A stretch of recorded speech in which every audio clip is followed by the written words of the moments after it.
I know we need a theme. We need some kind of theme song. We have got to we got to have What somebody if I foot the bill and ask DJ Premier to let DJ us use Premier. his Nah, beats? nah, I'm just gonna call in a favor. I'm just gonna call DJ Jay Bling, have him hook something up for me. Okay. But yeah, we definitely have to figure something out.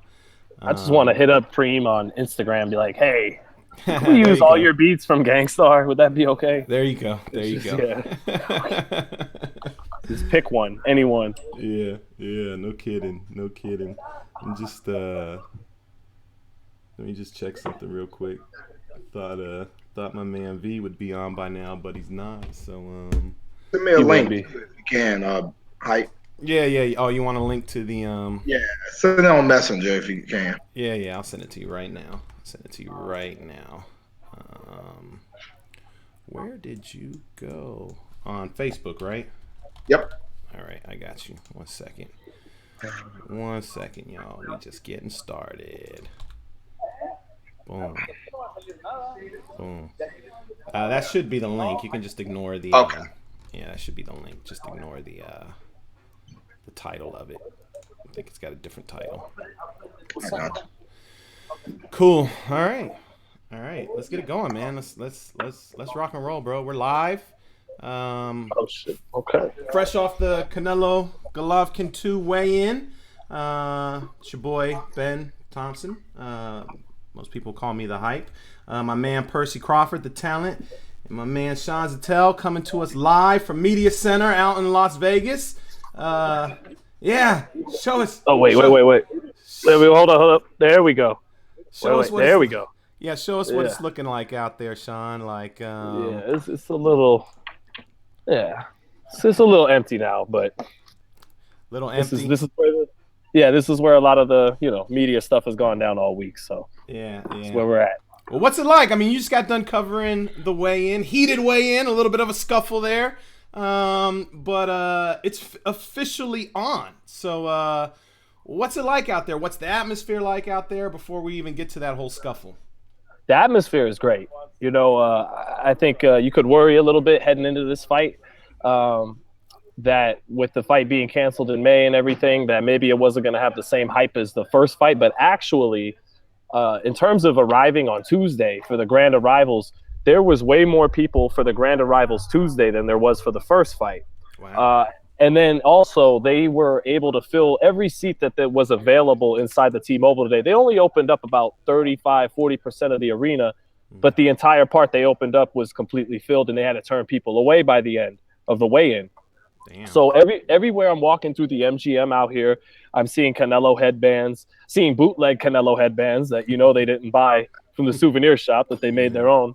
But I'm honestly seeing 85% Canelo gear throughout the MGM, throughout the Las Vegas Strip, and not a lot of Triple G gear, which is a little surprising given that the narrative is how much Mexican fans are displeased with Canelo.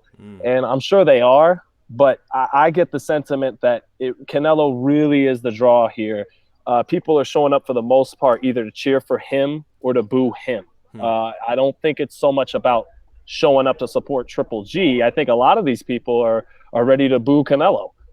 So the atmosphere is actually great. And, I'm sure you guys remember the days where everything would go down at the MGM. So it's a little different. Everybody's got to take their ass across the street to the T-Mobile, but the MGM is definitely jumping, and everybody's excited for the fight, no doubt. It's a big fight feel. It's a legitimate big fight feel in Vegas. Is that kind of a pain in the ass to be? I mean, don't get me wrong. Like I've covered fights at T-Mobile, but it's a little weird, like having the media room at the MGM Grand, and the fight is actually taking place over at T-Mobile Arena. I mean, the weigh-in took place at T-Mobile Arena. It's a little bit different than the good old days of just walking out of the media room into the MGM Grand Garden and covering stuff.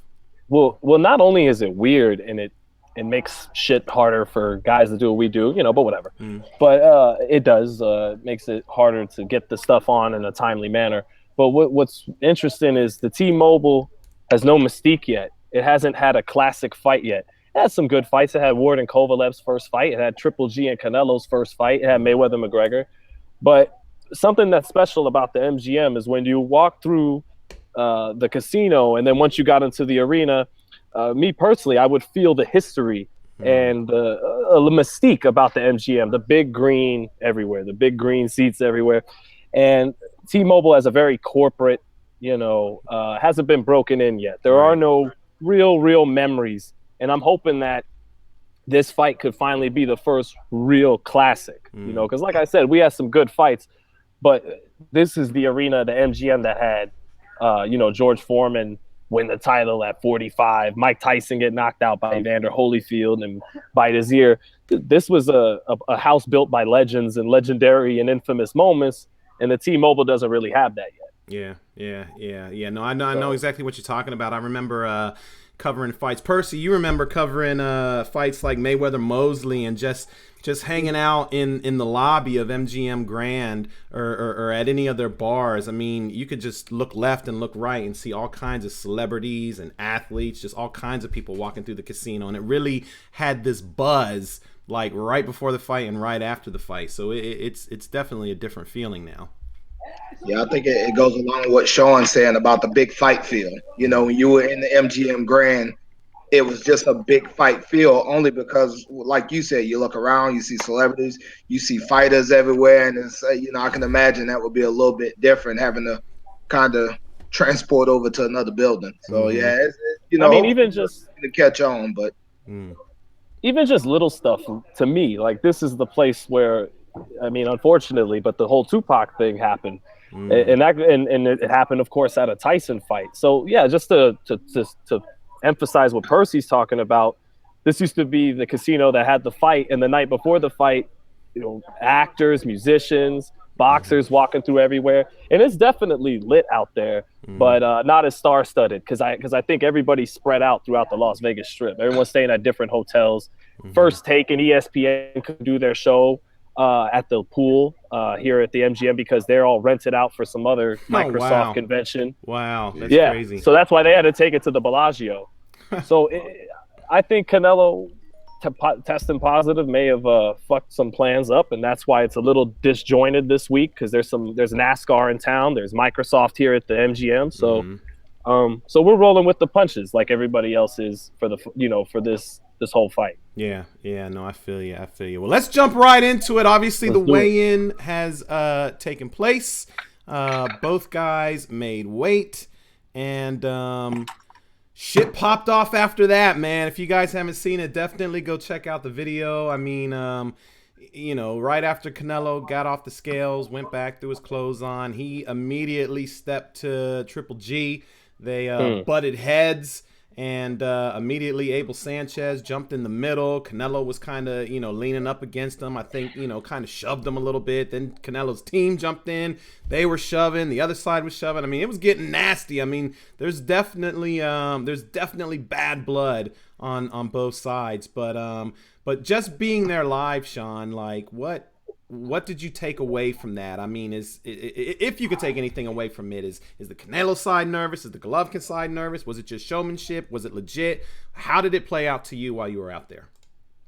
Okay, well, I think, just real quick, I think Canelo's going to win the fight Saturday, but I hate a lot of the way he's been acting this week. Very almost smug. Remember for the press conference, he was kind of smirking while Golovkin was talking. And I've been saying this the last couple of nights now. Canelo acting so angry is funny to me because it's like the guy who gets caught cheating on his girlfriend, or the girl goes through your phone and finds something, and then you get angry at her. It's just, why are you going through my phone? Right. Why can't you it's like, why you can't just be mad, Canelo, because you got caught. True. Even if what Canelo is saying is true, which I don't know if I believe that it was tainted meat, he still tested positive. And so Canelo can't sit there and act like if it was the other way around, he wouldn't be critical of Triple G. Yeah, but don't you think his anger is, I mean, obviously he tested positive, but don't you think his anger is stemming more from the comments that, I mean, Triple G said some nasty shit about him, but I mean, Abel definitely has been going in on him and really attacking him. So I would think the anger and his attitude is probably coming more from that. Right, and I get that, but it's still a little just uncharacteristic of him, a little bit. He's always been a feisty guy. When Floyd Mayweather tried to get in his face, he didn't really back off from that either. But this is the first time we've seen him, really in someone's face. And what I took away from the weigh-in was how Golovkin looked.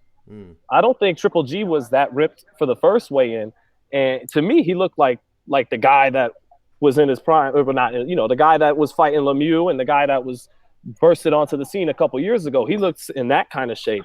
And to me, Canelo didn't look that different than the first weigh-in. So that kind of helps his case that he wasn't on something. Right. Because body-wise, he pretty much looked the same to me in terms of, his abs, his chest, and everything. I guess I heard his arms are a little smaller, but my main takeaway was just that Canelo was pissed.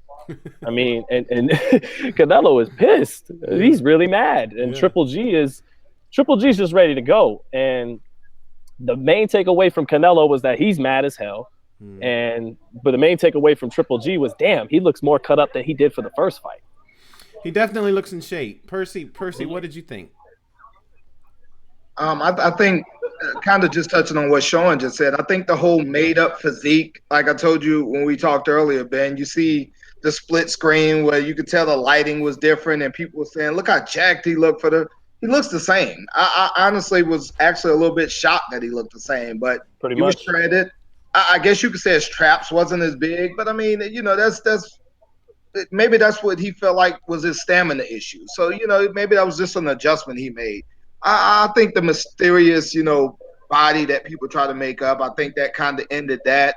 I kind of agree with what Ben's saying with Canelo's anger. I think Canelo's actually looking at it from a standpoint of, you guys hurt sales because y'all went in on me so hard. I mean, they made the little commercial with Abel sitting down eating a steak and things like that, as opposed to saying, look, on something or off something, he was getting knocked out. Kind of the approach Deontay Wilder took for the Povetkin fight. Like, let him be on something. I'll fight him anyway. Instead of taking that approach, they kind of took the, he's not who he say he is, and he's a cheater. That kind of somewhat hurt sales. I mean, I just saw Julian Williams, and I agree. He tweeted, if the narrative is, Canelo's a cheat and Triple G is old, why are we paying $80? Let's just treat it for what it is. Two of the best. You don't think controversy sells? But what about that spin on it? That it's controversy, and controversy sells. I don't think when you're talking about cheating in boxing, it doesn't. I think that's a different, you know what I'm saying? I think if Abel had just said some, things like, oh, he was running, I think that was kind of selling. But once you bring up the ped scandal and cheating and things like that, I think it turned a few boxing fans off. And then, and I'll be honest with you, I don't think the Vanes Martirosyan fight helped. I understand Triple G taking it, but I would have liked to see him wait it out kind of and let Canelo be his guy, his next opponent. But it is what it is. We get in the fight tomorrow. I was jacked up, man. The weigh-ins had me kind of pumped up. But I think Canelo's coming from that angle. Like, man, y'all kind of messed up the promotion. Then y'all took this bullshit fight. So, yeah, like you said, he's pissed, man. Do you think? Do you think that actually messed up the promotion? Because Canelo also did not want to do a press tour. Like, that was Canelo's choice. He did not want to see Golovkin at all. And he didn't want the face-offs either, right? He didn't want the face-offs either. Right. I mean, do you think that maybe Canelo may have hurt the promotion a little bit? Well, I guess when I say hurt the promotion, when you're trying to grab casual fans and all you hear is cheater, it's like, oh, man, all them fighters on steroids. And then you got people like Mia St. John. Right. I saw Jamil McCline came out and said. So when you got that, you got casual fans saying like, man, I knew it, all them dudes on steroids. So that's why I stopped watching boxing back when Tyson fought. Exactly. That's why I stopped watching it. I remember when Shane Mosley got caught, as opposed to, I don't know how many casual fans you grab with face-offs. I don't know how many casual fans you grab with broken English. Neither one of them are really fluent with English anyway. But when you start talking cheating, man, you'll run some people off. I mean, even I was like, damn, man, I want to watch it, but they got to stop bringing that up. That's crazy. Right. Sean Black, I'll answer that question in a minute. Go ahead, Sean. Do you guys think that whoever loses is going to look fraudulent? And because you got Canelo, say Canelo shows up tomorrow night and looks lesser than he did a year ago, wouldn't that make people really raise their eyebrows and say maybe he really was on something for that first fight? And then if Triple G loses, does he look in a way like Kovalev did after Ward, as a guy who made excuses heading into the rematch. Welcome to the show, V. I see you were able to pop on. What's up, fellas? What's up? What's up, V? We'll get your thoughts on the actual weigh-in here in just a minute. I just want to ask or answer Sean's question real quick. I don't think that. Listen, if Canelo looks like crap, then yeah, people are gonna actually say, "Oh, see, he didn't have the peds this time." I mean, he's definitely gonna, take a L as far as his public image is concerned. If he can take any worse of an L than he already took, but I don't even think that. I don't think that's gonna be the case, man. I really think. Listen, when the week started, I was kind of like, yeah, Canelo Triple G fight. Let's just get to Saturday and see these guys do it again.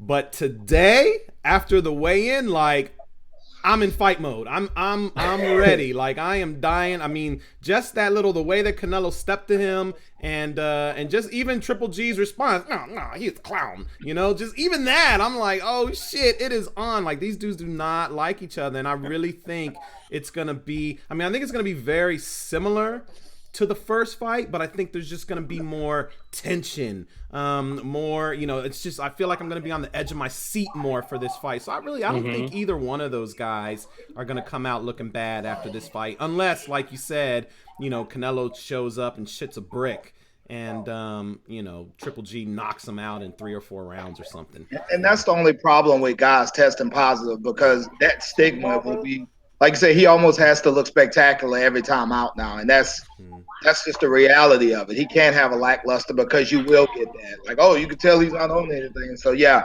I agree. I hope that's not the case. I don't think that's the case, but I agree. If he shits a brick, it's gonna be rough to climb out of it.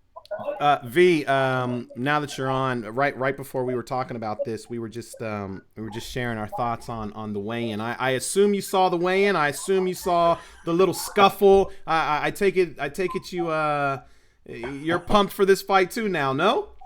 Absolutely, man. More so than I had been. Yes. When the fight was first announced, I was like, whatever. But yeah, man, this actually is a very anticipated fight by me, and I think everyone else. And relative to the weigh-in, honestly, I think we see a very confident Canelo. He seems very, very poised. And when you listen to the general consensus out there, I think everyone is saying pretty much that they think he's the one who has a few more skills or tricks in the bag, so to speak. And I just really think that he has something to prove between not getting the nod the first time, the steroids thing, people thinking that he's doping. I think he just has a lot more on his shoulders. And he's coming in with that chip on his shoulder, and he's looking to get it done, man. I really think it's going to be a big night for Canelo. I agree with you, V, but I could see someone else spinning it as nervous energy before the fight for Canelo. You know what? Let me say this. I think we've all seen nervous energy. I didn't interpret what I saw as nervous energy. I think you could. We spoke about that on one of the other shows where when a guy who starts talking is typically not much of a talker, you got to wonder what's up with that. Well, you know what? I think in this promotion, we've heard a lot more from Golovkin. And it's a couple different ways we could read that. But I think if anybody, he was more so out of character. So I don't know, man. What I've seen from Canelo, honestly, is total confidence, though. I think what it is Canelo was out of character at the weigh-in. And Golovkin has been out of character throughout the promotion of the event. So it was just kind of interesting to see the But I think Golovkin really feels and believes what he's saying, though. He really feels he's on this crusade. And Abel Sanchez, you read the quotes Abel said earlier this week, it's like he's getting deep about it. But I really do think. But Sean, does he believe that because he came up with that, or does he believe that because Abel is telling him and Tom Loeffler's telling him? No, I think it's Triple G. I think those guys, agree with him, and they're echoing. It's an echo chamber when they all talk. But no, I think Triple G is really on some old school. You cheated. You're wrong. This is a sport. and you're I think Triple G's even on some like you're gonna lose because karma, because you deserve to lose. Triple G thinks truth is gonna prevail tomorrow night. That's what he's thinking. Hey, honestly, I believe in karma. When you get in that ring, ain't no damn karma. You either gonna Right. get the hell beat it. You know what I mean? That Right. ring. We heard someone, I forget who it was, recently saying that the ring is the truth serum.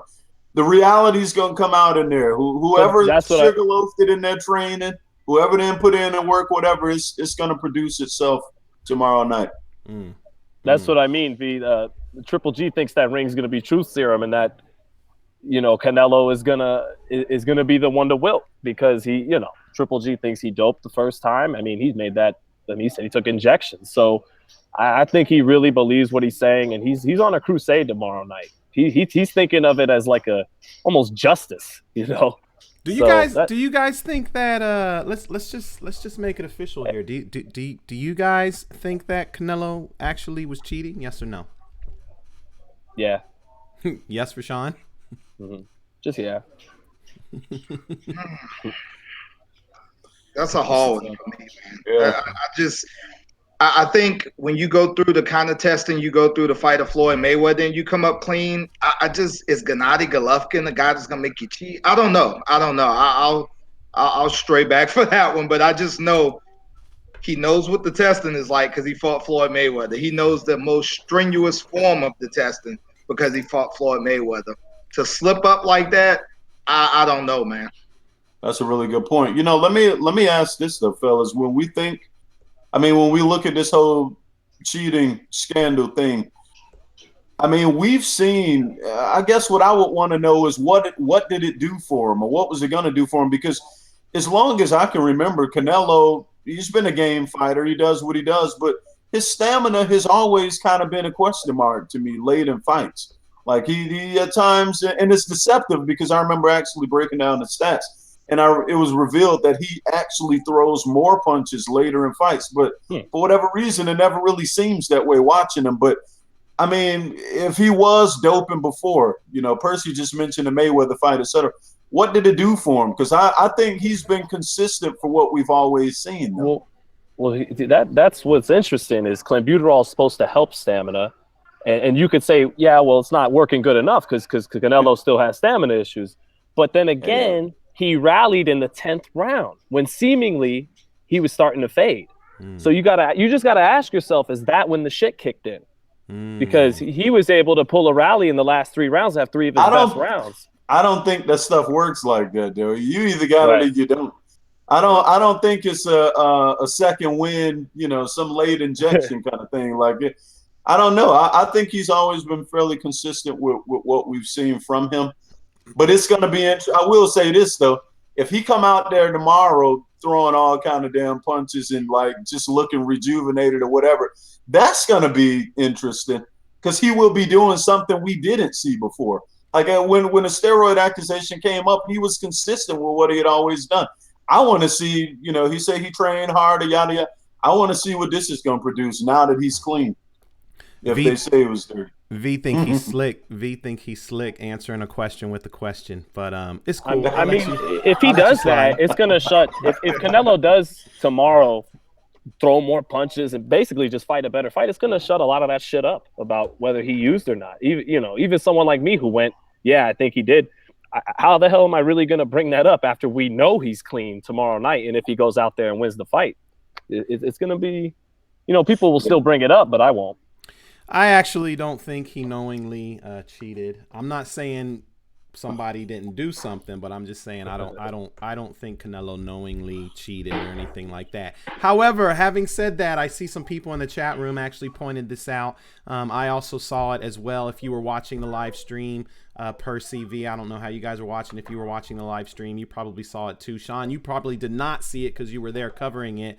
But after Canelo got off the scale, he actually went back and was putting on his clothes, and he stood up, and his trainer, and this was actually, you can go back to their previous fight because the same incident happened, but his trainer like slipped him what looked like some kind of little white pill. I mean, he like put it in his mouth real quick and ate it, and then Canelo went to sit down and almost busted his ass because he missed the chair.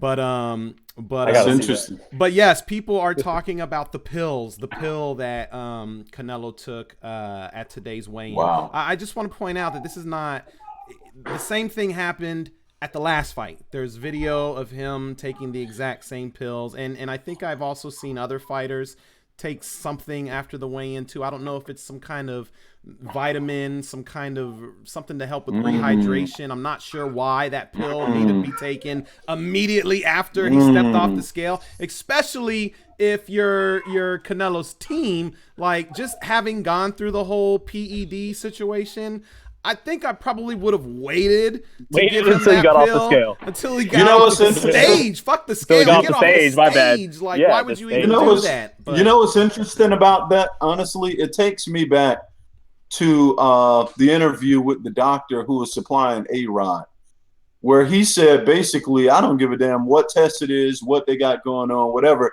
If I give my guy one of them jellies, he called it, if he chew that jelly, that's masking any damn thing he takes, any test he takes.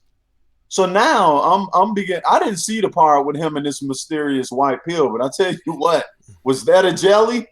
I mean, that's really interesting, bro. I mean, immediately as soon as he got off, he went back in the corner, and even the way he was holding it, the way he could have held the pill like this and put it in his mouth. He had it like it looked like he was a magician, like he was doing a sleight of hand type of thing, where it was like, whoop, there you go. Nobody saw that. Like, you can definitely see something white in Canelo's mouth too, because he kind of like holds it there for a minute before he swallows it. But why would you do that? Like, why? That ain't no damn vitamin C. That's interesting. I don't know. I will say this. When I was powerlifting and I had to make weight, and immediately when I got off the scale, my coach would slip me a pill like that. And the reason they probably did it because Percy a cheater. No, go ahead. These guys rush to eat off the scale, and some of those antioxidants that you got to give them, you got to have a completely empty stomach. So maybe that would explain why he gave it to him immediately off the scale, because I know a lot of these guys are running to a restaurant to fill up on food, or even I think like Pedialyte kind of messes with the effects of an antioxidant. And the reason you take that is because you're in cold hotel rooms. You suck dry like that, these guys will get sick very quickly because of the weight loss and all that. So it could be a little tricky. It did look weird, but I know we used to do the same thing. And it was just an antioxidant pill that you have to take on a completely empty stomach. And being off the scale is about as empty as these fighters' stomachs. Yeah, but P, let me ask you. Let's say you were caught cheating before. Mm-hmm. Don't you think you would want your trainer to just give me 5 minutes? Like, does it really make a difference if he took it right off of the scale or 5 minutes later? I mean, I just don't know why you would do it. And then the way he was holding, I mean, did your trainer do a little sleight of hand, like, bloop, bloop, or did he just kind of like put the pill in your mouth, or did he put it in your hand? I mean, it was slick. Like, why he could have just put it in Canelo's hand, like, here you go, and then he could have taken it. And he was like, what the hell is that shit? It looked weird. It definitely looked weird. It was awkward. It was awkward. But I don't know, man. But again, this comes back to what Sean was mentioning earlier. You mentioned Canelo, and you just think suspicion. Any little thing that looks funny, we're probably going to add more to it because of who it is and what recently happened. Yeah. I don't know, man. That just. I would think it's all good on that. Have you seen the video? Have you seen the video, though, Sean? I haven't. I was about to say, y'all about to make me go look for it, damn it, because that's interesting, man. I didn't think they were that crazy, man. I don't know. Brazen. That would be brazen. Yeah, but would it though? But would it though? Would it though, Sean? I mean, you also got to remember they tried to get those gloves. I mean, we haven't talked about this much, the whole no boxing, no life glove controversy, but I know a picture came out just the other day. I guess those gloves were used. Somebody in Golden Boy's fight the other day was using those gloves. And it, like, I wish I had a picture of it. I'd throw it up now, but the glove literally looked deflated. And this was the glove that Canelo wanted to use. So I don't know. Maybe they're purposely, being brazen like that just because, I don't know. It's just. It looked like the glove Madonna tried to use in the Mayweather. Yes. Worse, bro. It looked worse than that. Yeah, because that glove was pretty bad. Yeah, yeah. Well, even speaking of gloves, I heard a few rumblings that his hand got a little injured, a little tendered in training. That's why he's wearing winning gloves again, where Triple G's wearing great. Because, winning are known as the pillow gloves, the gloves you wear if your hands aren't very good. Floyd wore them for a while, I didn't know But Canelo was wearing winning. that's the word. That Canelo's wearing winning gloves and Triple G's wearing his Grant gloves. Wow. And I can see a lot of mind games being played between now and kickoff time tomorrow night. A lot of mind games. I'm talking, who sings the national anthem first? It's going to be craziness. Watch. Well, I guarantee it. Well, at the weigh-in, the announcer was confused because he was announcing Canelo, and then they're like, no, Triple G, and that's kind of bullshit. Yeah, there was Triple G's the champion. Yeah, if you guys missed it, just watch the weigh-in video. But yeah, the announcer literally announced Canelo to step on the scale first, and as he announced it, Canelo was just chilling there, nope. I'm not getting up. He gotta go. The champion has to weigh in first. What? Fuck you mean? And like Golden Boy, like there was some discussion. Like the announcer was like, no, you're like. The announcer was like, and right. He's a Golden Boy announcer, and he was like, what? This is right. Yeah, right. And then Golden Boy was kind of raising a little bit of a stink, saying, no, he has to weigh in first, which I thought was listen. That's what Triple G's talking about his crusade for justice. He's like, look at this motherfucker, man. He wants to wear shitty gloves. He wants to take pills. He wants to PED. He wants, he wants to do everything. He wants 40 feet of tape on for his hand wraps. So that's what I mean. Triple G really feels like it's like good versus evil. But, that was another controversy. The tape. We didn't even talk about that. Just the tape. That what is it? What are they allowed to use now? 30? Is it 30? Yeah. 30. Yeah, just very weird. But I think that was more of a Triple G mind game. I think that was more of Abel Sanchez. That's all I think it is, man. I just think we're getting back to the old school mind games where you see these guys do any little thing they feel like they can do to get an edge. And look, it disrupts things if nothing else. Even if you're super focused, it is disruptive. So, who knows if it works or not, but it definitely disrupts plans, and sometimes that's all that matters. I remember Bernard Hopkins like, I won't fight Oscar. I'll go to the airport right now if Joe Cortez is the referee. I remember Bernard, you not leaving that $15 million payday. Man, come on. But and they were like, Bernard, he's Puerto Rican, not Mexican. Like they all speak Spanish, whatever. Exactly. Bernard was I think I'm going to fight. Bernard was on some different shit, yo. Some different shit. Wow. And do you remember, Ben, the whole Oscar got a 3-inch gash getting his tape cut off in his hands? Yeah. Games, man, like craziness. Yeah. Like what man is that experienced that where he would hack his fighter's hand up trying to cut some tape off? It's crazy. It's crazy. Just looking at their physiques, just looking at how both guys looked on the scales. Do you guys think that either one has an advantage? Sean, I know you mentioned that Canelo looked a little bit. I mean, the body looked the same, but maybe his arms looked a little slimmer or something like that. Does that mean, he's in better condition? He's looking for speed. Like, do you think either guy it basically won the way off, so to speak? Well, Triple G's the more natural middleweight. He's not way bigger than Canelo. They're pretty much same size, but Triple G's more natural middleweight. He's a little bit bigger than Canelo is. So he's always gonna have a slight advantage when it comes to size. But with Canelo, it's again, man, so many questions surrounding. Even though I'm picking him to win the fight, there's so many questions surrounding him. Like, is he gonna be that much more agile and quicker on the counters against Triple G? Is it gonna help his stamina? Because Emmanuel Stewart used to say the bulkier your arms are, the more they weigh you down in the second half of the fight. So maybe his arms being smaller is going to help him. But then you got to look at the other side. If he's a little bit lighter in there, is his punch resistance going to be as good? Is he going to be able to stand up to Triple G's punch the way he did in the first fight? So from the weigh-in, I might actually give Triple G a slight advantage just because he's a naturally bigger man, and he looked to me in better shape than he did for the first fight in terms of just cuts and how his body looks. We'll see if once he's in the ring, he's as good as he was last year. But yeah, I'm going to give it a slight edge to Triple G just because he's the natural middleweight. Percy? I give Triple G, just physically looking at him, I give Triple G a slight edge.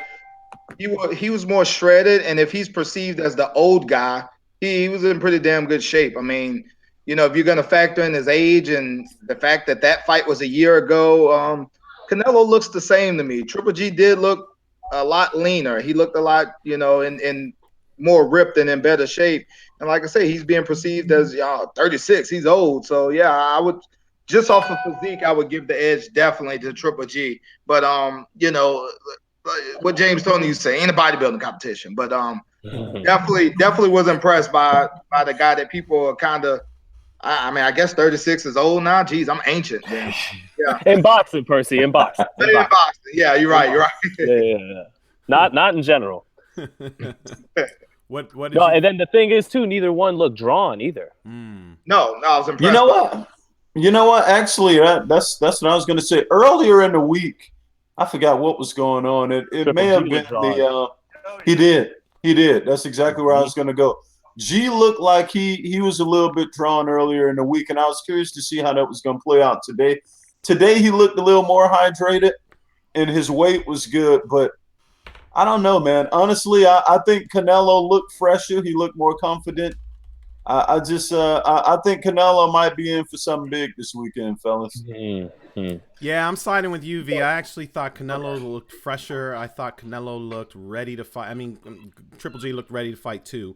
But I don't know, something. I kind of like the way Canelo stepped to him. I was kind of feeling that a little bit. Like I really feel like Canelo is setting a tone and saying, "Okay, motherfucker, like let's do this again, round 13." I mean, like I said, Percy, I was talking to you earlier today about this. Canelo had every excuse not to fight him again. I mean, between the PED scandal, the knee surgery, Percy, you mentioned Golovkin taking a tune-up against Vanes Martirosyan. I mean, Canelo really could have said, I know people are like, no, he needed to fight him right away to clear his name. No, he didn't. He could have taken a tune-up. No, it wouldn't have done 1 million pay-per-view buys. He didn't even necessarily have to fight on pay-per-view if he didn't want to his next fight. He would have taken a hit in his pocketbook, but he had every excuse to say, you know what, especially since he already did 12 rounds and he already felt the, frightening power of Golovkin, and he knows what it's like to be in there with him. He had every excuse to say, you know what, I'm going to need a tune-up. I'm coming off this surgery, yada, yada, yada. Like, he had every excuse to postpone this fight till next year and tack another year on to Golovkin. So he's 37, So Canelo didn't do that, though. Canelo said, you know what? I'm not this dude the way he talking about me. I'm not feeling the way he talking about me. I'm not a cheater. I told these people I didn't cheat. Run that back. Let's go immediately.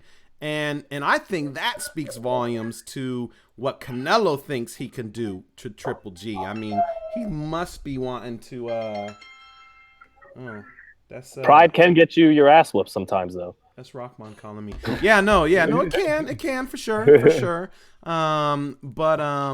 But listen, if Golovkin is as frightening as people say he is inside that squared circle, then Canelo has got some massive balls to want to go right back in there with him again, especially if he was cheating before and he's not cheating anymore. I mean, that just as someone who's cheating like that, like I would think that would play on your mind. You might not feel as strong or you might not feel as confident in yourself if you were cheating and you had to come off the stuff. So yeah, after when was that? After, I'm trying to think what fight that was when Golovkin, I believe, was in the ring or whatever, and Canelo was talking big, basically saying in Mexico we don't fuck around, whatever. That Canelo seems like the one that we have now. I didn't see that prior. When was that? Was that after Liam Smith?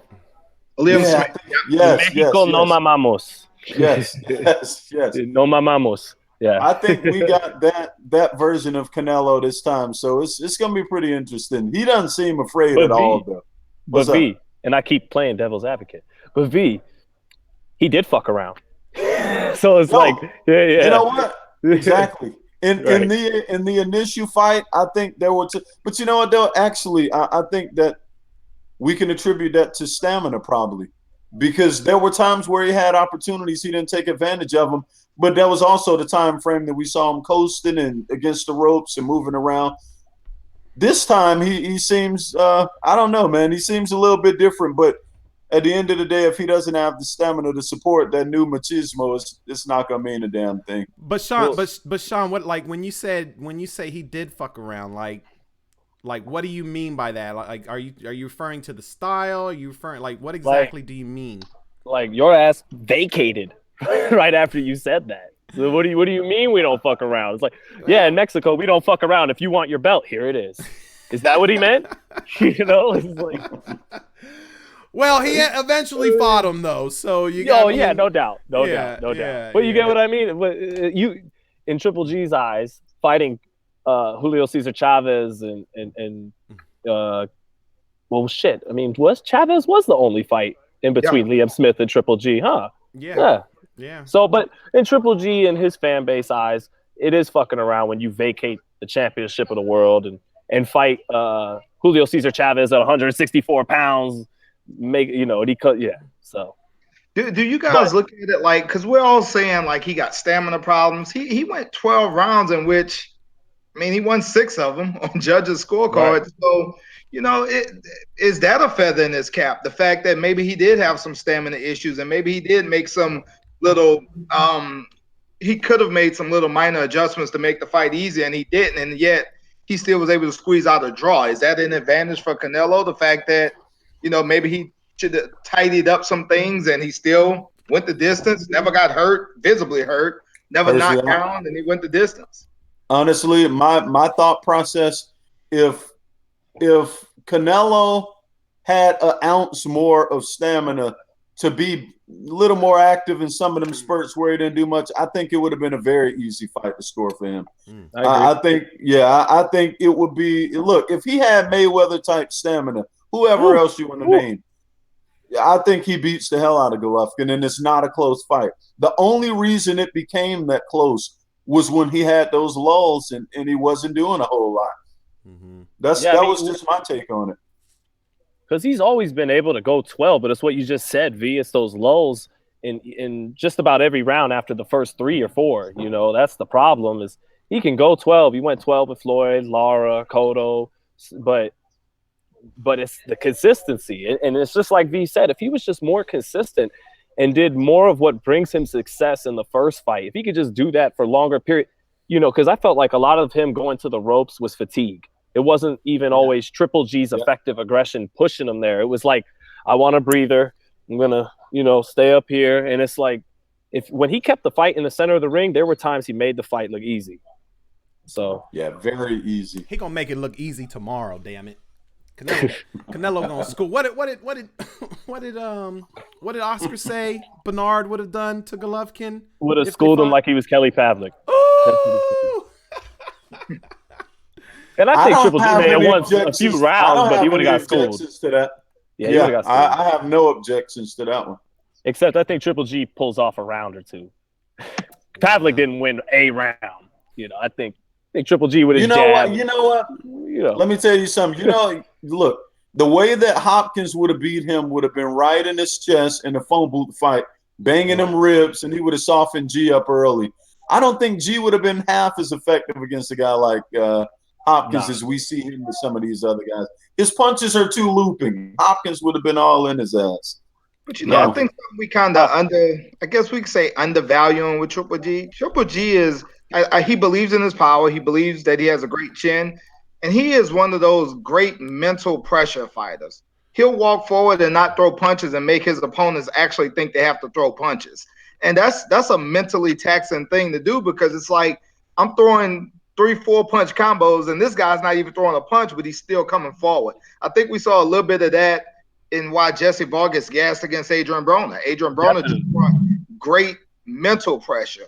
A little bit of that with Sean Porter and Danny Garcia, where you see these guys just come forward, not throwing a whole lot of shots, but the opponent throwing get off me punches. And that wears you down. Triple G is great at that. So I don't know if the fight would ever be easy for Canelo, because I think Triple G will always make you earn it because of his style, but he definitely could have made it easier with a more stiff jab and a little bit better stamina for sure. That's what's up. So what do you guys think? What do you think is going to happen tomorrow? I'll take Canelo. I don't know whether by stoppage or decision, but like I said earlier, man, when he kept that fight in the center of the ring, he was the better fighter. He made Golovkin miss, and he made him pay when he wanted to. I think what's important this time is he's got to jab with him a little bit more and really invest to the body. Make his counters. I don't even know if Canelo really has to up his work rate so much. Well, he probably does a little bit, but really just make the counters count. Catch him to the body, and I really just work the body, keep the fight, stay off the ropes more than you did this time. I know Canelo's sophisticated on the ropes, and that's him. He's always gonna take breathers. So I'm cool with him taking a breather here and there, slipping shots on the ropes, but I don't want him on the ropes like he did the first time. I don't think he'll be on the ropes as much as I think he'll have spots where he still goes there and even has effective moments. But I expect him to really just, because when people think about Canelo's going to outbox him, like, oh, so he's going to run. And even though that's an ignorant statement to make, but what people forget is that not everybody boxes with a ton of lateral movement, and I just think some movement is going to be enough, just enough to keep Triple G turning a little bit, keep him in the center of the ring. But I think he actually moved too much at times in the first fight, and that may have contributed to him getting tired at spots. It was almost like he didn't trust himself, because when he even backed Triple G up sometimes. Guys, let me ask a question. I'm sitting here listening to what Sean is saying, and I'm thinking back to that fight when he took those lulls, and when Canelo, I'm referring to, and he stopped throwing as much, and he went to the ropes. I can't think of many points in the fight where he was in that vulnerable state and Golovkin actually did enough to make me feel like he was going to turn the flow of the fight. Like, I think no matter what was going on, even when Canelo wasn't doing much, I felt like it still seemed like a Canelo fight. I don't know, V. I think like by the middle rounds, I felt like Golovkin was becoming his fight. He was taking over, and I actually felt like Golovkin let Canelo off the hook in the later rounds. I felt, for whatever reason, I don't know if Golovkin got too cocky and too confident. Like, no, I have this fight won now. Like, I'm not sure what happened, but it's almost like he took his foot off the gas, and that allowed Canelo to rally a little bit and, kind of steal a couple rounds, Sugar Ray Leonard style. So by the middle rounds, I felt like, oh shit, Canelo might get knocked. Like, Golovkin was starting to come on, and it was starting to become his fight. I mean, that's how I remember it. I feel like Canelo actually didn't taste Triple G's best power because of the speed difference. Because of the speed difference and how hard it clean. Right. I feel Triple G was taking something off of his punches a lot during that fight to actually land them. That was Canelo's no look. That was his he was rolling with them punches, baby.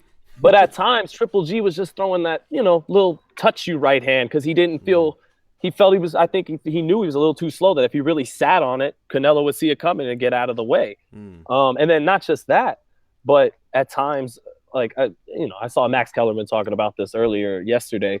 He would be inside, Canelo against the ropes or even not against the ropes, and then he'd take a step back, and it's just, I think for him to truly make Canelo feel that vaunted Golovkin power, he's going to have to do some Daniel Gill shit.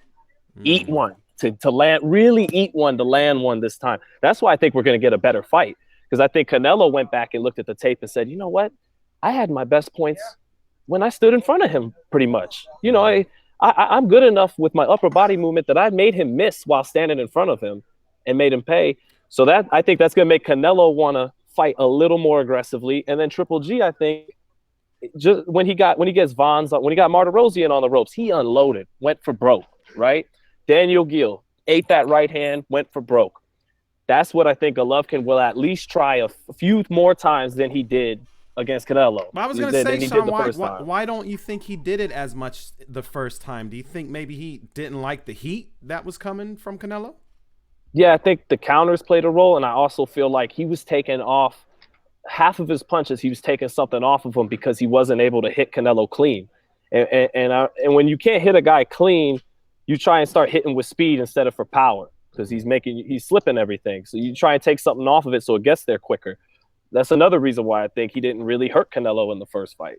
So that's why I expect logically a better fight. Canelo probably went back and saw tape and said, I got to back him up at times and be a little more aggressive. Not stupid, but I got to be a little more aggressive. And then Triple G, so I'm sure too, with him being angry at Canelo, it's like, I gotta be that Triple G. I tried to win the first fight. So a lot of people thought I won the first fight behind my jab, being intelligent, taking a step out. But I think this time he's going to launch a few of those assaults where, you know what, fuck it, I'll take the Canelo uppercut. I'll take the Canelo body shot if I can land this overhand right, that can really, yeah. So I think we're going to get a even better fight than the first fight tomorrow. But you're picking Canelo to win. Canelo to win the fight, definitely. Who you got? Fellas. I was just about to say, who you got, V?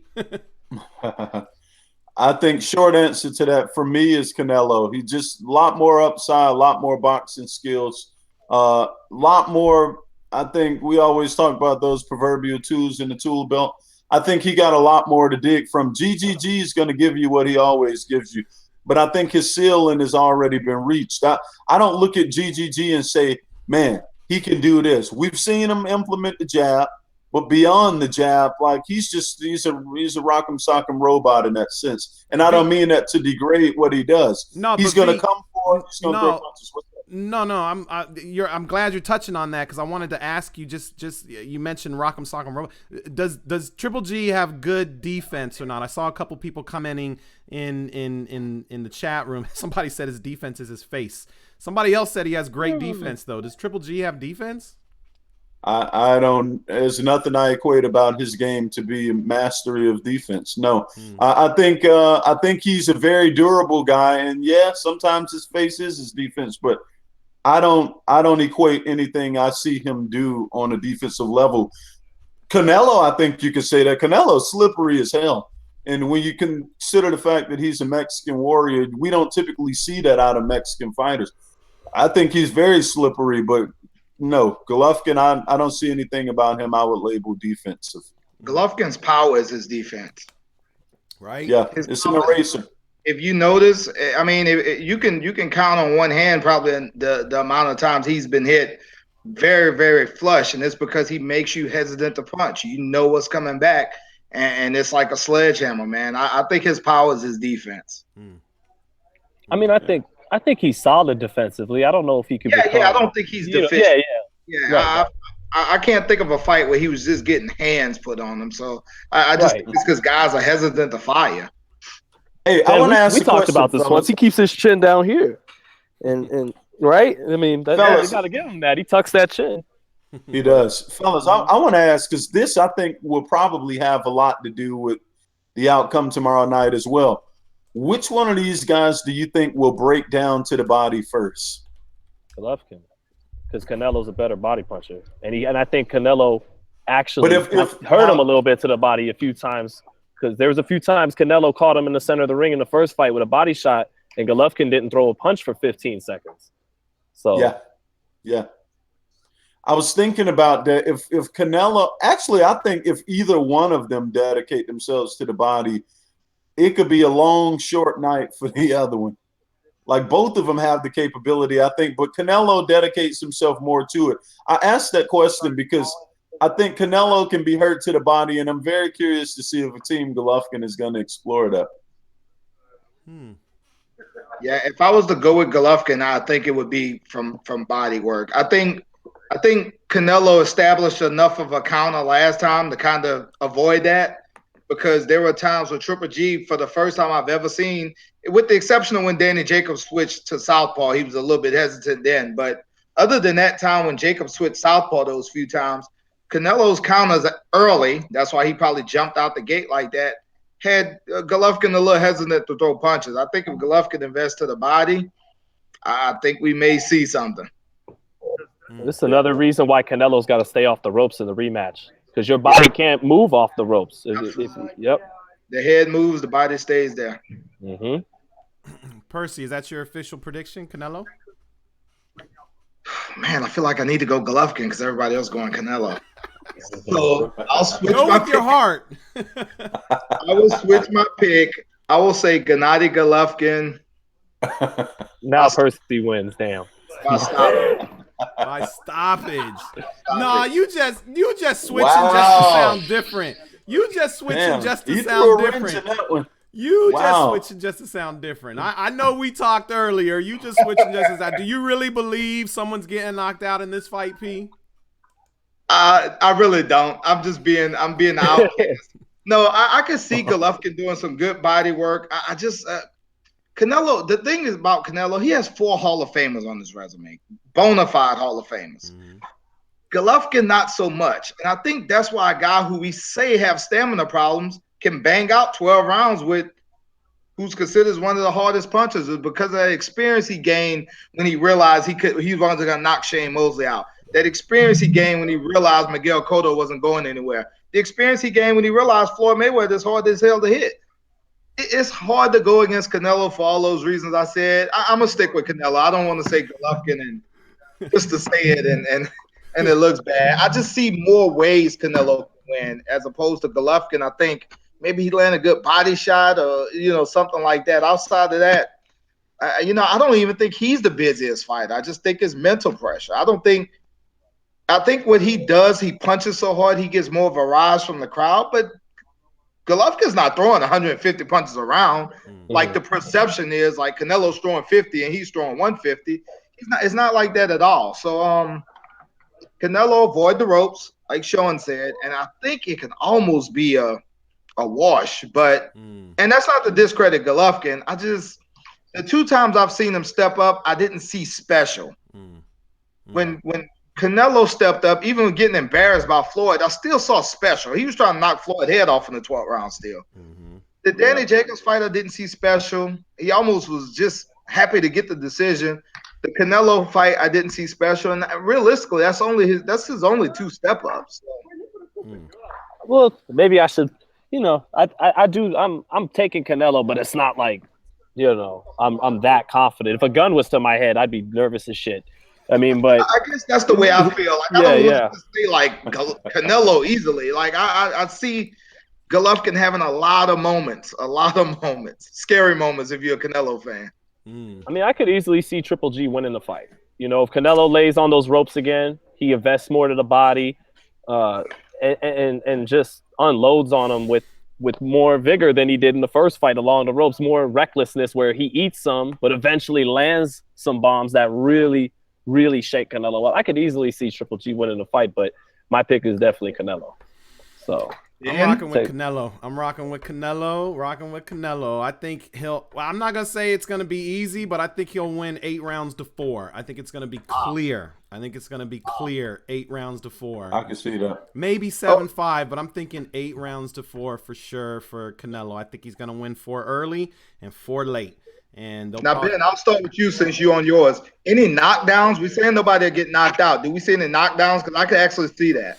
I don't even think we're gonna see a knockdown. I mean, unless it's like some feet tangled or something like that.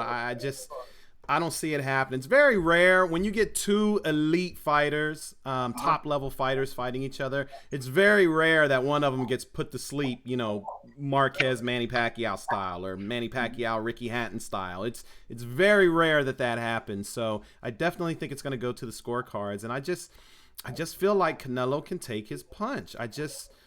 For whatever reason, I did not see Golovkin willing to, go all out on Canelo that he has against other guys. And, I think because of that, Canelo is going to be able to make the adjustments he needs to make to put on a more convincing running show, as Abel Sanchez would refer to it, and walk away with the decision. I just think I think they have the right game. I think they knew the game plan going into the first fight. I think Danny Jacobs and even Willie Monroe exposed some of what the game plan needs to be for Golovkin. I think they had their game plan. They went in, they tried it out. It pretty much worked, but they had to make a few tweaks, and they're going to make the tweaks they need, and they're going to be able to come and deal with Golovkin. I just don't know what it is that Abel Sanchez is going to adjust about Golovkin's style, because his style is really the same. I mean, maybe he does have the ability to adjust, but I don't see it other than the new pair of Jordans But- that they got but for Ben, him.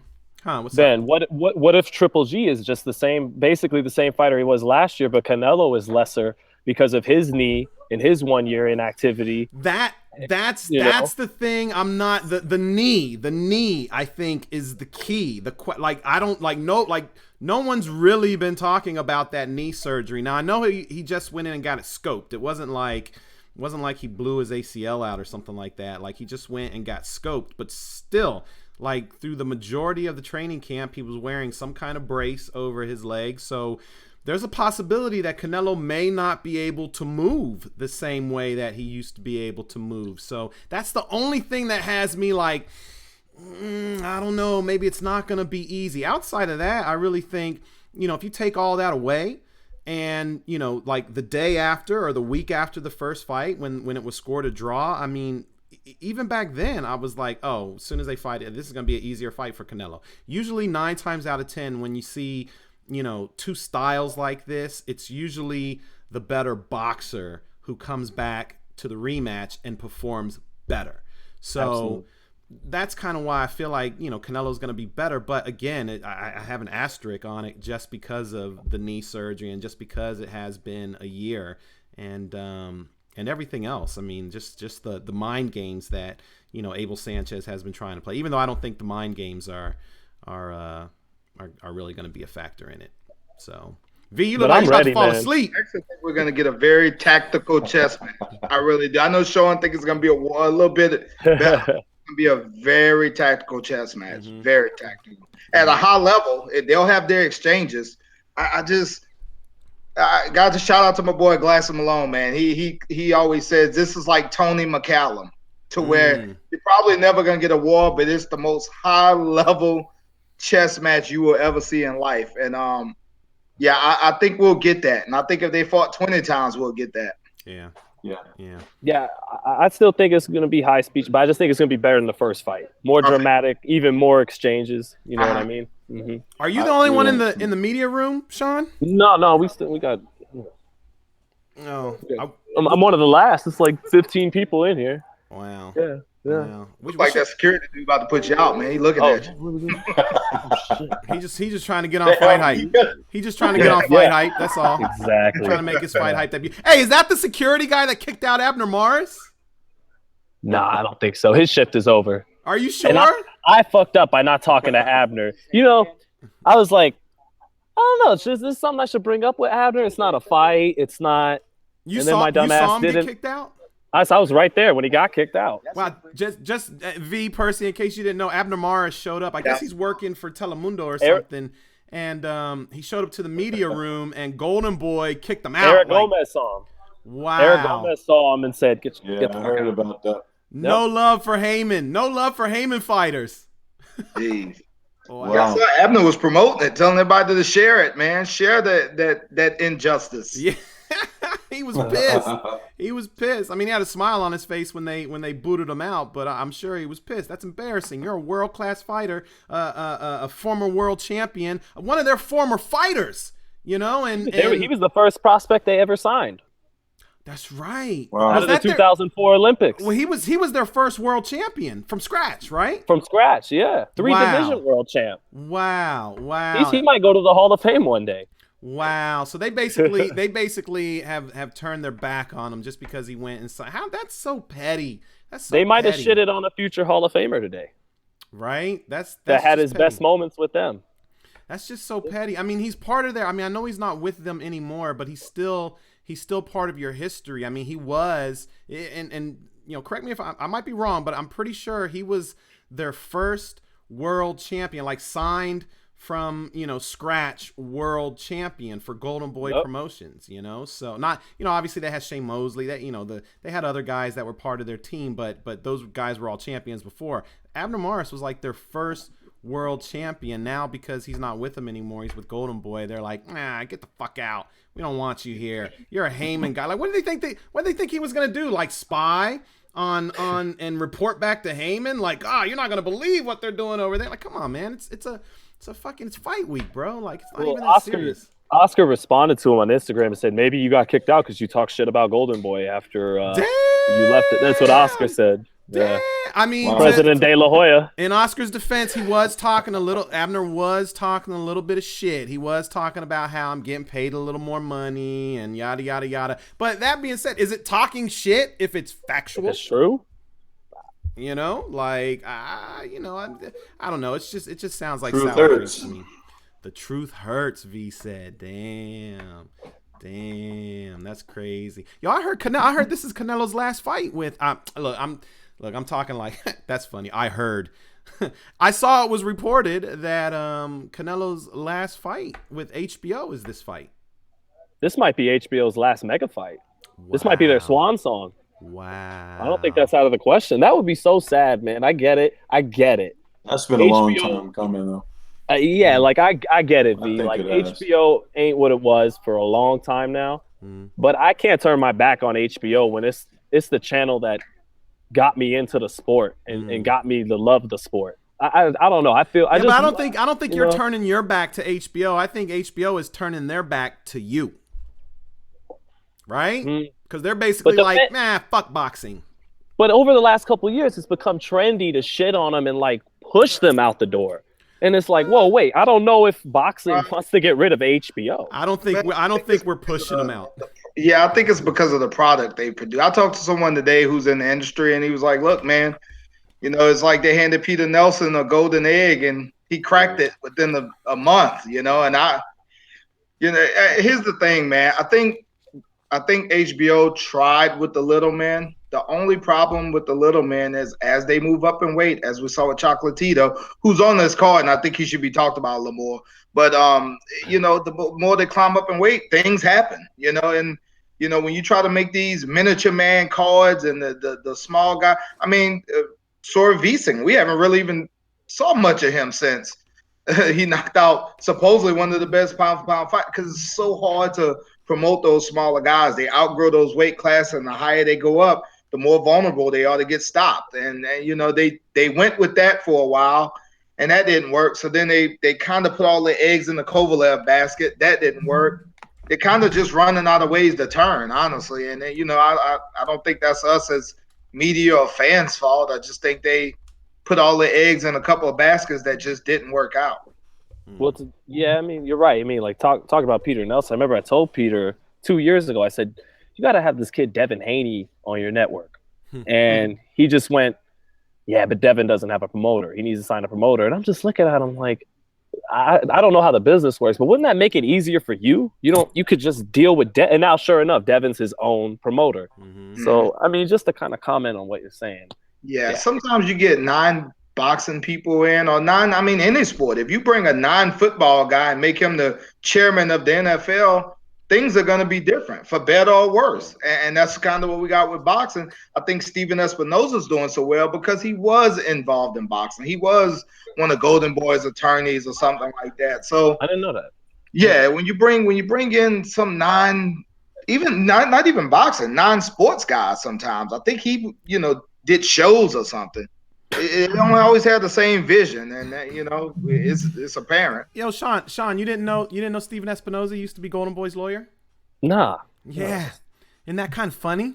That is kind of funny. Isn't that funny? Yeah, he used to be Golden Boy's lawyer, and I could see. Okay, so Golden Boy's lawyer back when it's the Schaefer era. So Schaefer, Heyman, and them leave Oscar, and Espinosa went with that side. And Steven Espinosa magically gets a job at Showtime. Right.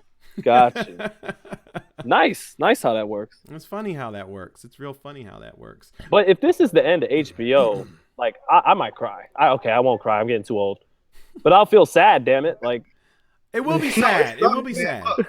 I'll be honest with you, man. I think when HBO got rid of Legendary Nights for the Jim Lampley thing, I think that was kind of the first nail in the coffin a little bit, because Legendary Nights was just that. That was some legendary, magical, man, seeing the ins and outs of the Panama Lewis scandal with the prior Arguello, and it was some very informative boxing information. But now it's kind of like, it's a panel and Jim Lampley, and he's biased and he don't want to talk about certain fighters because they're not within it, and it just watered it down. And then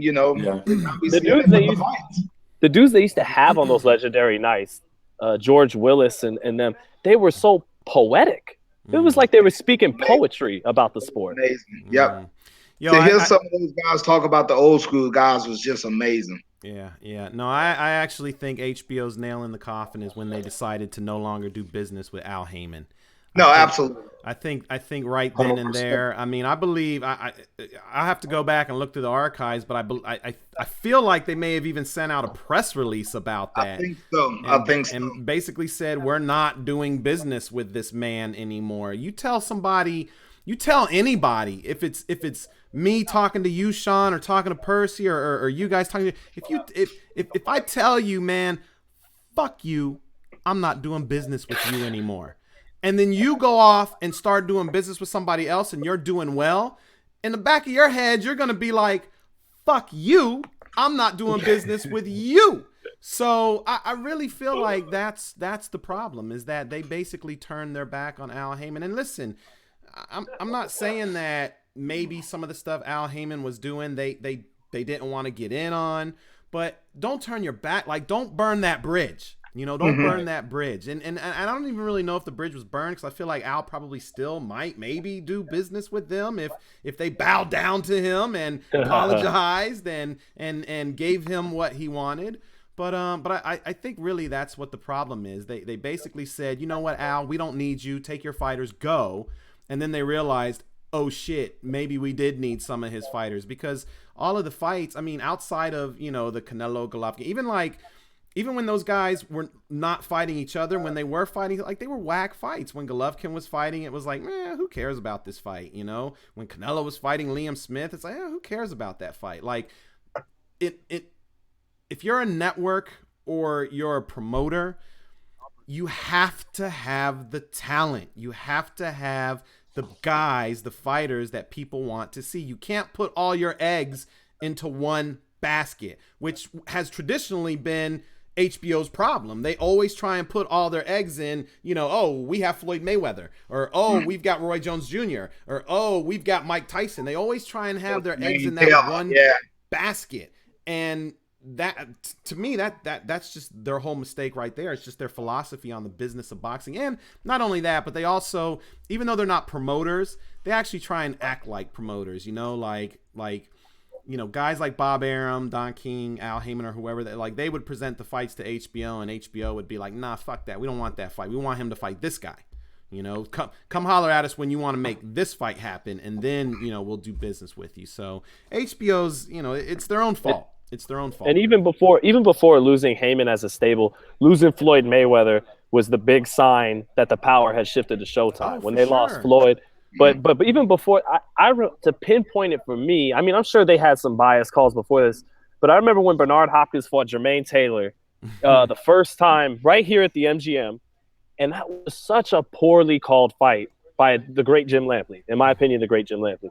He called so many phantom punches for Jermaine Taylor, and I just remember that moment as, from then on, the sentiment on boxing forums and between people that really love the sport was, hey, did you watch the fight on mute though? So that's true. That's true. Yeah. That's true. Yeah, the product started to go downhill around that time. Yes. But at least they were still putting on fights, and they still had, you know, the talent to put on the decent fights. But yeah, you're right. I mean, pretty much when the product started to go down, that signified something was happening. And then when Floyd just completely shit on Larry Merchant and Leonard Ellerbe jumped, you heard him. You heard him. You won't do nothing. Like, you won't do nothing. That was that the things were starting to get pretty bad then. Then they got rid of Merchant, and it's just, it will be sad to see them go. But I don't think they're going. I don't think they're tapping out. I think they'll still be in the market. Listen, if this fight is close, trust and believe there's going to be a Canelo versus Triple G 3, and it's going to be on HBO pay-per-view. So I'm pretty sure that'll be the case. But yeah, we got Canelo across the board, so we all think Canelo's going to win. So guys, go out there and put your money on Canelo. Probably by UD. Let me ask you real quick, and V, you might, well, I don't know. I'll ask all of you, but V, you can kick it off. Is there a possibility that Canelo could knock out Golovkin? I think it's very slim odds on that personally. Golovkin's very durable. He's hittable, but very durable. Well, That's actually what prompted. What's up? What's up? Would you have believed that Andre Ward could knock out Kovalev? Yes. Really? Yes, okay. I did. Yeah, I did. Not that I called that, but I saw that as very doable because I've seen Kovalev rock and shook up a little bit before.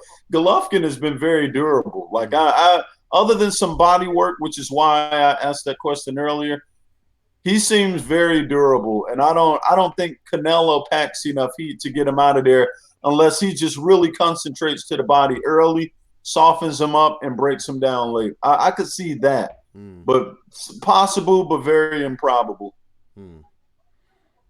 Sean, Percy, same thing, not possible? Oh, I think it's possible. I think it's more possible people might believe. It's because what V said, if he invested a body, and if Golovkin's doing what I think he might do a few more times, which is really open up, he's going to be getting hit that much more clean at times too. I really think if Canelo fights a smart fight, he could even set it up for the late rounds. So I wouldn't bet on it, but I don't think it's out of the question that Canelo can set up a knockout for the later rounds by softening his body up and really snapping his head around with each counter he makes him pay for. That later in the fight, Golovkin will be weak from the body work and from taking so many clean punches up top, you know. Is there any other media there? Anybody that we know? That I know? That we know? Anyone that we talk to, let me rephrase that. Because there might be some people that you know that we don't give two shits about. No. I was just curious. Nobody. I thought I saw Frankie walking by behind you.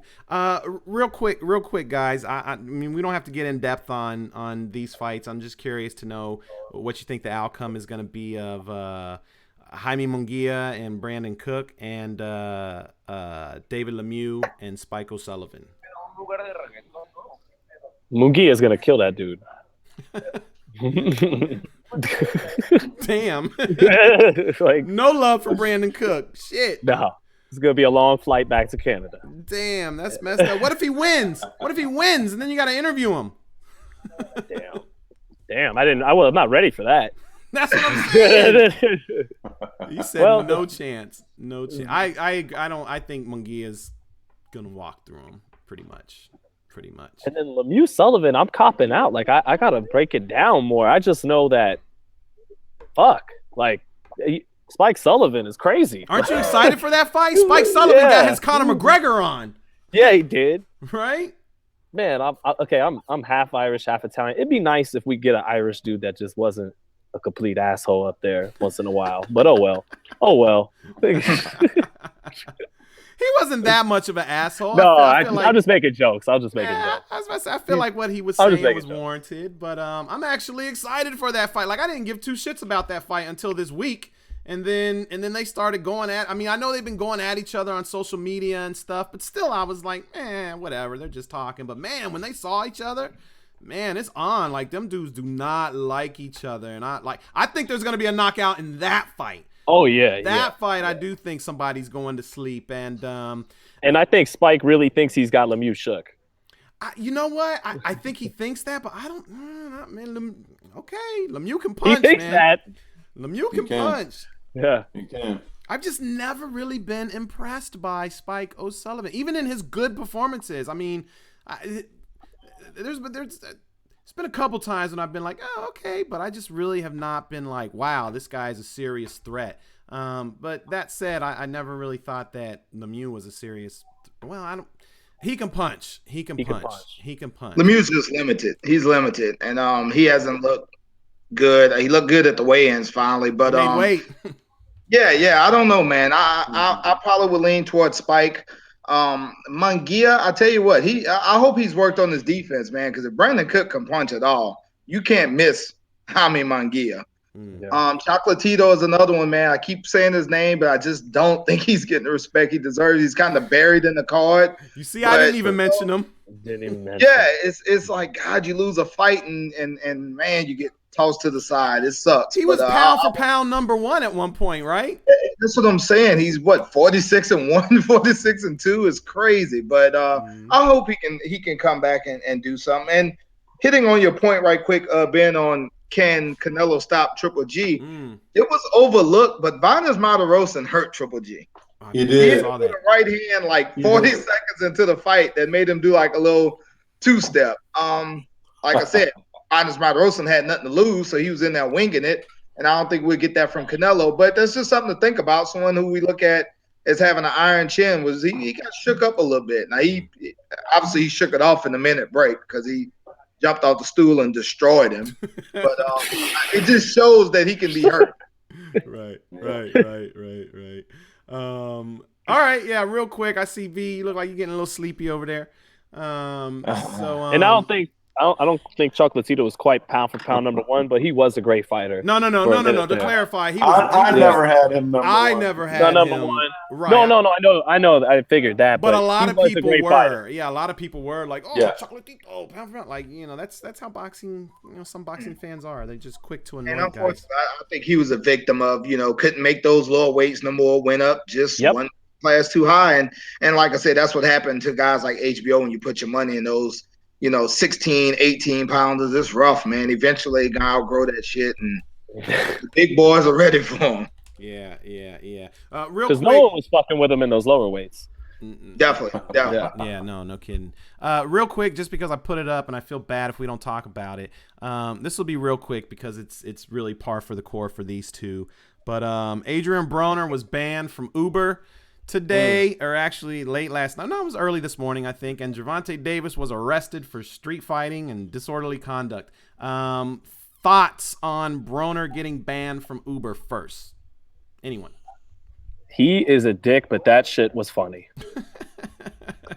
Deserved ban. He should have been banned, and I feel bad for the old man. The driver. But it was fun. But it was funny. Did you guys see the video? Did you see the video, V? I saw it. Yeah. Nah, hey man, at this point, Broner's Broner. I'm disappointed in some respect, but I'm with Sean. The video was funny. It's funny as hell. Yeah. It's only so long, man. It's only so long you can do things like this, and it doesn't seriously bite you. I think Adrian's street savvy, so he knows who he can play with like that, but it's only so long, man. I'm telling you. You do that to the wrong Uber driver, and he's calling 911 for you. Or he reaching underneath his car seat for a gun. That's what I'm talking about. 911 because he shot you. Yeah, like you can only see that one on the news. Yeah, terrible look. What about Tank? Tank getting arrested, street fighting. Oh, he's ducking me. He ducking you. Tank don't want that smoke. Tank don't want that smoke from Sean. He ducking you. I was in Brooklyn last week. Nothing happened. Wow. Listen. Just so y'all don't know, just in case y'all don't know, let me fill you in real quick. Gervonta Davis. Tank's gonna see that whoop my ass now. No, no. He's not gonna do that. He's already got enough legal problems. But just so y'all don't know, Tank has made it extremely clear that he does not fuck with Fighthype. Why that means everybody at Fighthype, I'm not sure. I'm pretty sure he's just mad at me about an article that I wrote that he feels like Floyd Mayweather forced me to write or something. So his real beef is with Floyd, but by extension, it's with me, I guess. For whatever reason, he doesn't talk to anyone at Fighthype. So Sean, poor Sean, my man Sean, was doing his due diligence to get coverage of Gervonta Davis. We try and get coverage of everybody. Even though Tank doesn't like me, I'll still try and get coverage of him. But Sean was doing his due diligence at the Mikey Garcia-Robert Easter fight.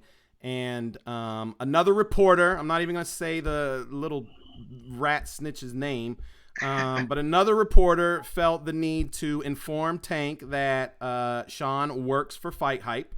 And as soon as Tank heard that, he turned, he looked at him, he said, "What, you work for Fighthype?" Sean said, "Yes, sir, I do." And Tank smacked the camera out of his face and then tried to threaten Sean, like, "Oh, man, we gonna jump you," or some shit like that. We gonna fuck you up. We gonna fuck you up is what he said. And my man Sean was like, "Let's go. I fight. Like, let's go. I don't give a fuck." So I think Sean got a little bit of respect from Tank and his crew when he said that, because they all were laughing and everything. Which and I try to tell him that I think you're a hell of a fighter, because he is. Yeah, no, you were very, Tank is a very hell of a respectful. fighter. No, you were Yeah. very respectful. Tank, if you're watching, you're a hell of a fighter. You're a hell of a fighter. Outside the ring, I don't know about all that, but you are a hell of a fighter. So yeah, no, that's the joke here. That's the reason why we're laughing about Tank getting into a fight with somebody else, but not with Sean. But having said that, he was arrested. He was, I guess the story was on TMZ. I said he was out street fighting. He got into a fight in public or something like that, and the cops showed up or whatever and arrested both the guys and put him in handcuffs, threw him in the car, and took him off to jail. I'm pretty sure. I'm not pretty sure. I know he's not in jail right now.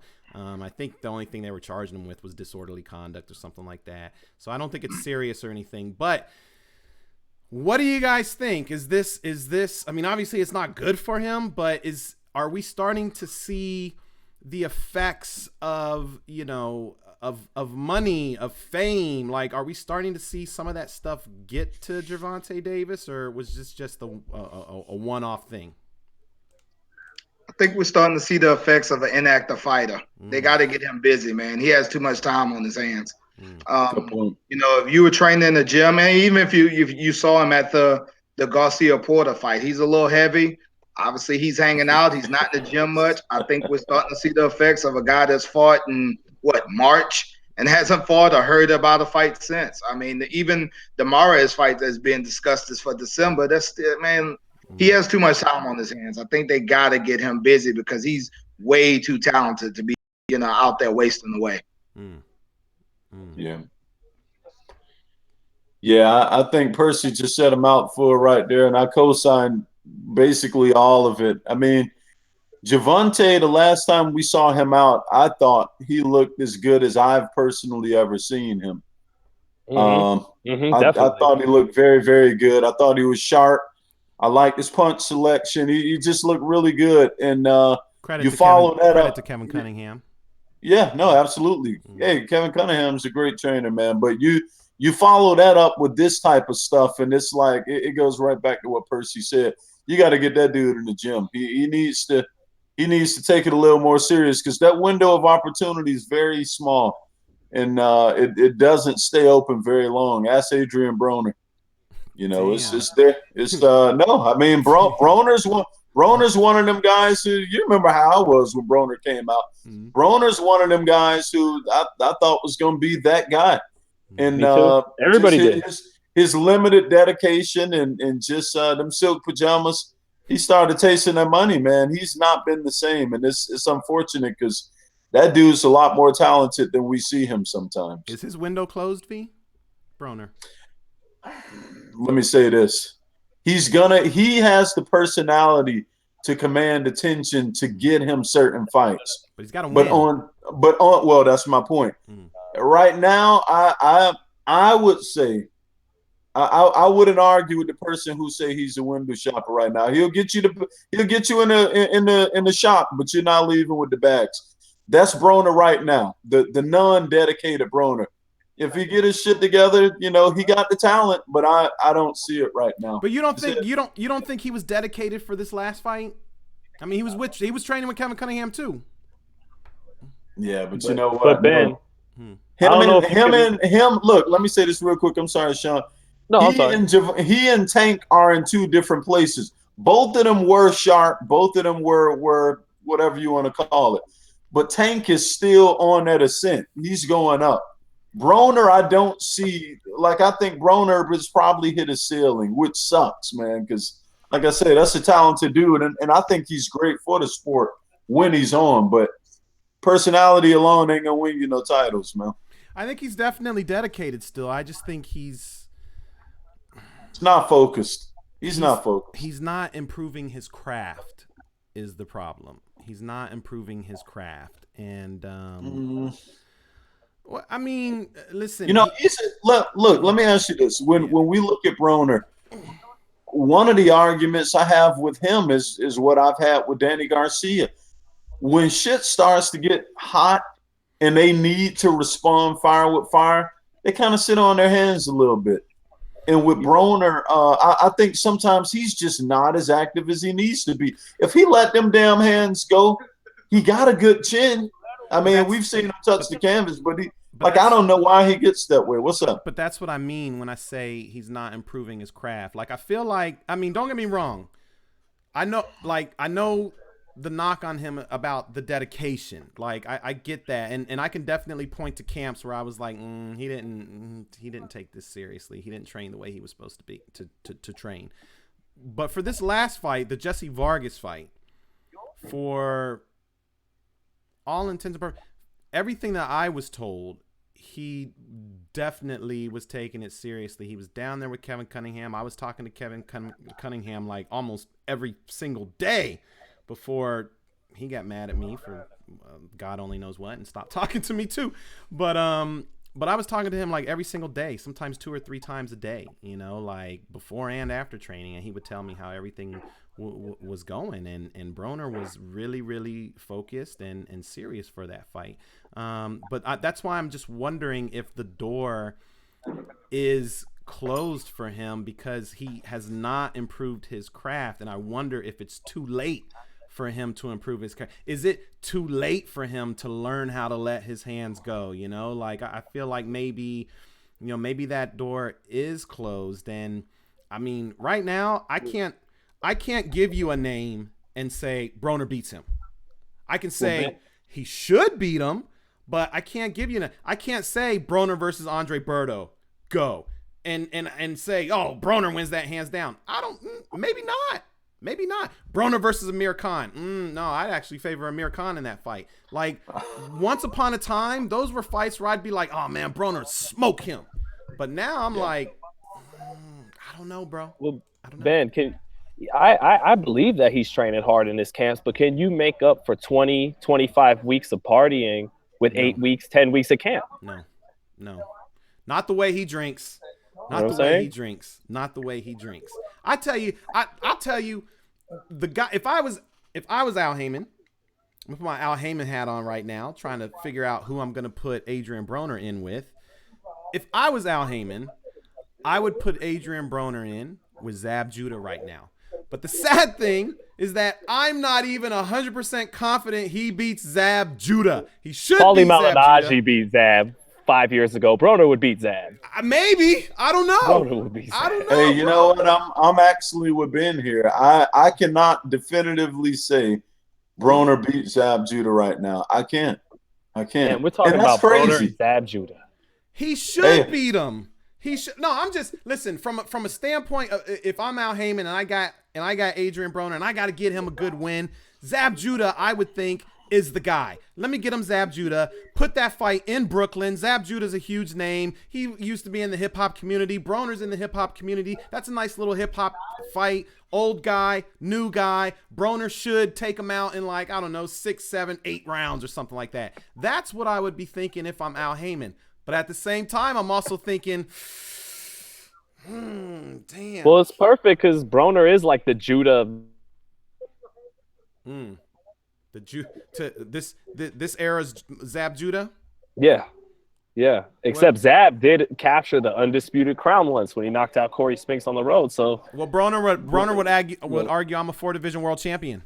I'm gonna take Zab's undisputed title belt all day over that. Really? Yeah, really? Absolutely. Yeah, you go into Corey Spinks was good. He beat one guy. He beat one guy to be undisputed. I'm going Broner the 4. I'm going Broner the 4. No. I'll take that undisputed WBC, WBA, IBF. But he beat one guy for that. That's it. Just one guy. He didn't unify. Here's the thing, and I know people overlook this. There's only been 16 guys in the history of boxing win 4, and I think 15 of them are Hall of Famers. But the sad thing, P, is I can only name one guy that Broner beat. I mean, obviously, I could probably, if I really sit and remember, I've been smoking a little, so I might not, my brain's a little fuzzy right now. But, the only name you can really remember that Broner beat that was a champion was Paulie Malignaggi. That's it. Yeah, but here's the thing, though, and this is the thing. You can't name me the 4 guys Pernell Whitaker beat to get his 4. The 4 guys Sugar Ray Leonard beat to get his 4. No. It seems easy, but it's harder than you think. Benitez, Hagler, Lalonde. Okay. And I think his name was Salum Mambe. Some weird The guy Leonard beat at 54. I can name 3 for sure. Lalonde, Hagler, Yeah, but you're and probably a Leonard Wilfred fan. Benitez. Yeah, but you're Hell probably a yeah. Leonard fan. Oh, greatest Pernell fighter since Muhammad Ali. Whitaker did it. Roberto Duran did it. It's just not as easy to name. Like, oh, Duran beat so and so and so and so. Right. You know, we might look back and have to research Adrien Broner's, but we probably got to look back and research all of those guys. And remember too that Broner is also the 144-pound undisputed champ. At least that's what he said. Actually, that's not even true. Somebody, hey, look in the comment section. Somebody put Broner versus Horn. I think Horn mops the floor up with Broner. Wow. I was thinking Ortiz. If you think Broner mentally checked out of boxing, put him in with somebody who's mentally checked out during fights and see how it plays out. Who is the more mentally checked out? Oh, and Broner did the 4 divisions at what, 23? I think Oscar was second at 24. So he did it quicker than any of them other guys. So 4 divisions is 4 divisions, man. It's tough. No indications though. Let me tell you something. If Broner is on his game, like focused, sharp, come to play ball, Broner's a tough out for anybody. We just haven't seen that Broner.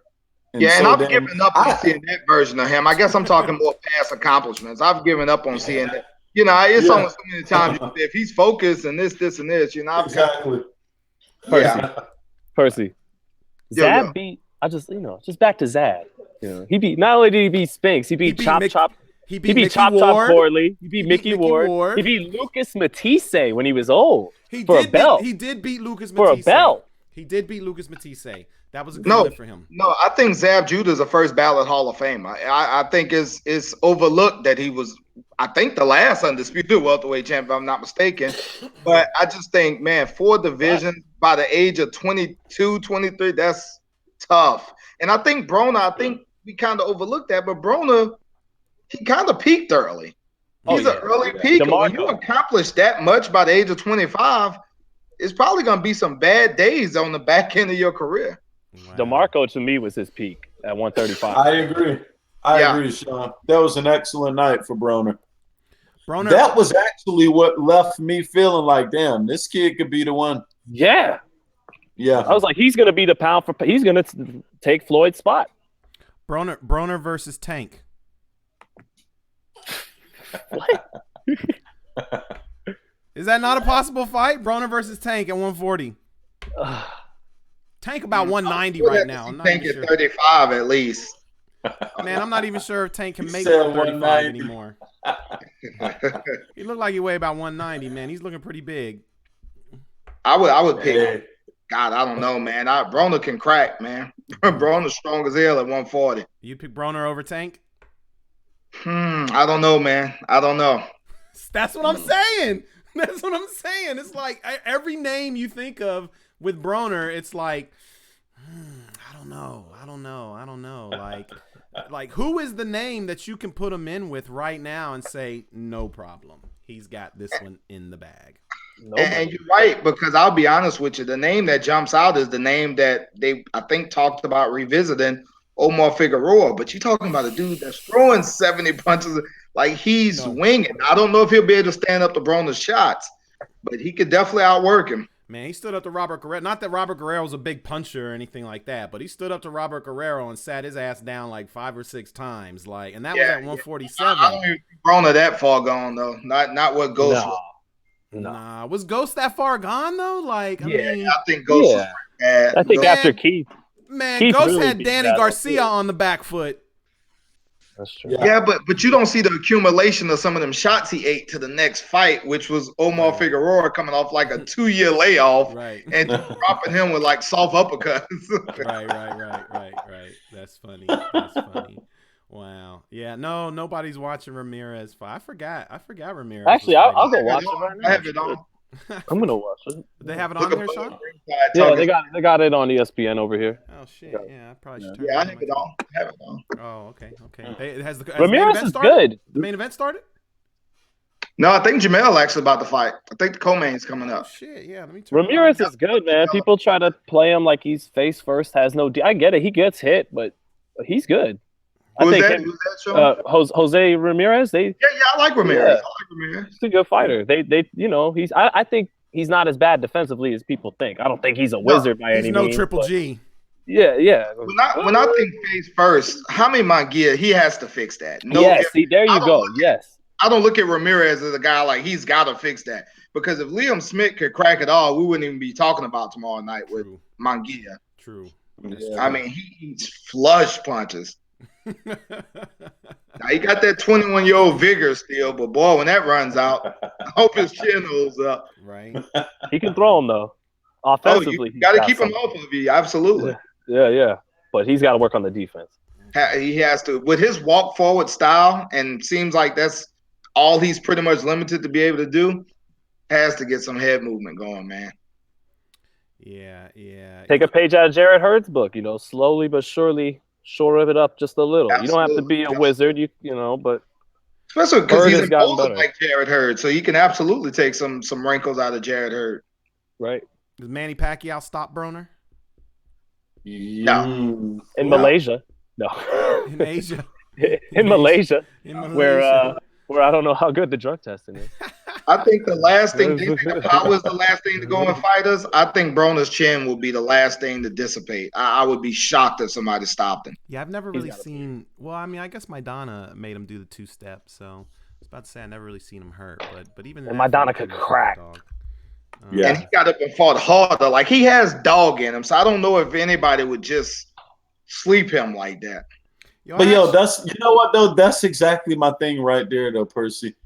He does. Like he got dog in him. He got a very durable chin. He can pop. He got some pop. His pop at the higher weight is not what it was lower, but he still can crack. Like I don't other than lack and limited of focus, I don't know what in the hell is up with Broner, because he could still be right in the thick of things. Look, I know it was at like 144 or something, but you put down Sean Porter with a single shot, you can crack. Hell yeah. And that was late in the fight. That was the 12th round. So yeah, he's strong as hell, man. It's just boxing is this. Everybody says it's 90% mental, but it's cliche where people don't believe it. That's true, man. I've seen several guys that probably shouldn't even be in the ring with Broner that could probably beat him. Right. That's crazy. Wow. That's crazy. What else, guys? Sean, did we miss anything this week? I mean, you've been covering the fight. You've been there all week. Is there Tito Ortiz, Liddell 3? Yeah. Oh my God! How can I forget about that? Hell no. They're gonna save MMA. I don't know shit about MMA. No, Percy does. I know a little about MMA. Actually, that's probably the last time I was interested in MMA is when Tito and Randy Couture and that whole squad was on top. So yeah, who you got in that fight, Percy? Chuck Liddell hasn't fought in 10 years. I think Tito, man. Tito, for what it's worth, he has been active. Yes, he has been active, and Chuck's on the 4-fight losing streak. I think he got stopped in 3 of them. Man, he's almost 50, bro. That chin looked extremely fragile the last. And maybe 10 years somewhat repaired it, but if so, Tito just gonna grind him out. He's just gonna take him down, and he's talking that knock him out shit. But look, if Chuck has any resemblance of the power he used to have, I'm sure Tito won't have any problem taking him to the ground and wearing on the 50-year-old man a little bit. But crazy as it sounds, I'm interested. I mean, I'll watch it. I'm watching. Fuck that. I'm watching. It's too bad Golden Boy's putting it. Well, I mean, I don't want to. Actually, we can talk about that. That is boxing related. It's too bad Golden Boy's putting it on. I actually wish that someone like DAZN was picking that up, so I could see that as part of my DAZN subscription. Speaking of which, have any of you guys signed up for that DAZN? And are you going to sign up for it? Negative. Yeah. Negative. I have to watch the fight. Nah. Right? No, I'm covering that shit. Fuck it. Like, I'm just going to the fight. Fuck that. I'm just not watching those fights. Yeah, you are going to be at that fight. I'll be at that fight too.